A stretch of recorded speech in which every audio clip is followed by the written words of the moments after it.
কবরের জীবনটা আসল জীবন। বিশ্বনবী দোয়া করতেন, আল্লাহুম্মা ইন্না নাউযু বিকা মিন আযাবিল কবর।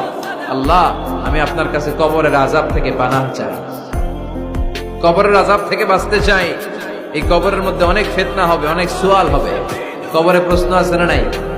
কথা বলেন। প্রথম প্রশ্ন জিজ্ঞেস করা হবে, মার রব্বুক, তোমার রব কে? বলেন, আমাদের রব কে? ওমা দীনুক, তোমার ধর্ম কি? বিষ্ণুবীর চেহারা দেখিয়ে বলা হবে, তারিফু মান হাযার রাজুল, এই লোকটারে চিনো? আমরা কি বলবো? আমরা চিনি, উনি আমাদের প্রিয় রাসূল মুহাম্মদুর রাসূলুল্লাহ সাল্লাল্লাহু আলাইহি ওয়াসাল্লাম। এরপরে জিজ্ঞেস করা হবে, এগুলো কোত্থেকে শিখলা? আমরা বলবো, কোরআন থেকে। ফায়ুফসাহু লাহু কবরুহু ৭০ যিরাআন। সুন্দর সুন্দর উত্তর করতে পারলে আপনার কবরটারে ৭০ হাত লম্বা করে দেয়া হবে। ইফতাহু লাহু বাবুন ইলাল জান্নাহ, জান্নাতের দিকে